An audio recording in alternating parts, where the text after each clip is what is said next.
Example 13 को देख लेते हैं कि एग्जाम्पल 13 क्या है।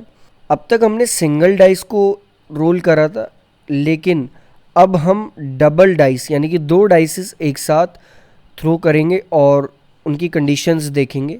तो क्वेश्चन पढ़ते हैं कि क्वेश्चन क्या है। क्वेश्चन में लिखा हुआ है 2 dices, 1 blue and 1 grey are thrown at same time. Write down the all possible outcomes. First हमें सबसे पहले सारी पॉसिबल आउटकम्स लिखनी है कि क्या क्या आ सकता है जब 2 डाइस एक साथ थ्रो करे जाएं। Next, what is the probability that the sum of 2 numbers appearing on the top of the dice is 8।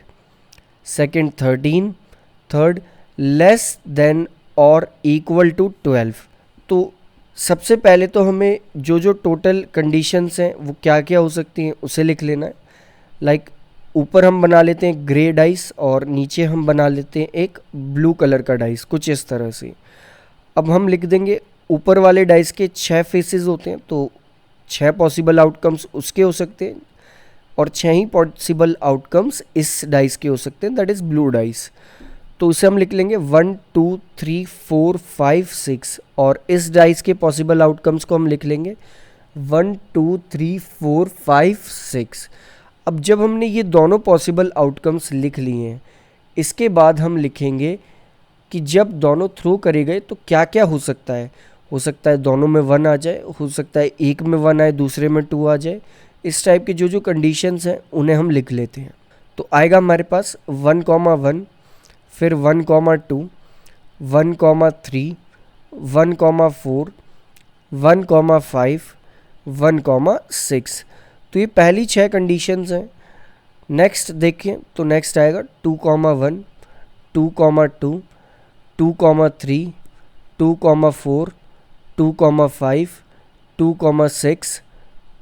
Next 3,1, 3,2, 3,3, 3,4, 3,5, 3,6। Next 4,1, 4,2, 4,3, 4,4, 4,5, 4,6। Next 5,1, 5,2, 5,3, 5,4, 5,5, 5,6।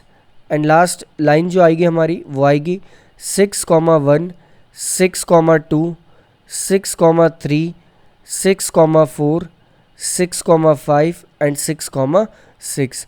तो ये टोटल नंबर ऑफ आउटकम्स हैं जो हमारे पास आ सकते हैं। इन्हें हम काउंट करेंगे तो ये टोटल 36 पॉसिबल आउटकम्स हमारे पास आएंगे। अब कंडीशन के अकॉर्डिंग चेक करते हैं। पहले ये कहा गया है कि हमें प्रोबेबिलिटी कैलकुलेट करनी है कि दोनों डाइसेस का जो नंबर का सम आए वो 8 आए।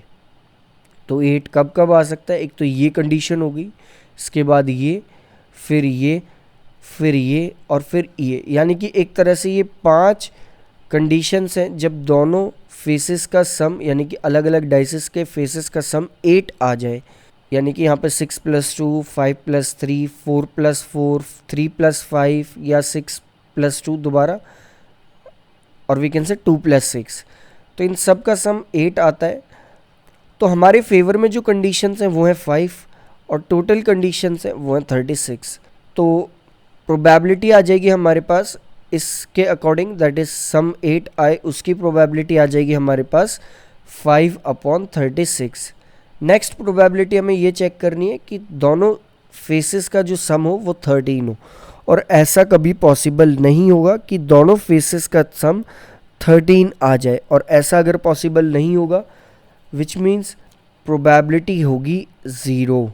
थर्ड, हमसे ये कहा गया है कि सम जो आए वो 12 आए या 12 से छोटा आए। तो हम क्लियरली ये देख सकते हैं कि 12 आए चाहे 12 से छोटा आए, तो सभी कंडीशंस में यहाँ पर जो ये सारी कंडीशंस हैं सभी में सम 12 या 12 से छोटा आता है। तो इसकी प्रोबेबिलिटी हो जाएगी 36/36, दैट इज़ 1। तो ये तीनों चीज़ों की हमने प्रोबेबिलिटी कैलकुलेट कर ली है, और अब तक हम प्रोबेबिलिटी को बहुत अच्छे से समझ चुके हैं कि प्रोबेबिलिटी एक्चुअली में होती क्या है।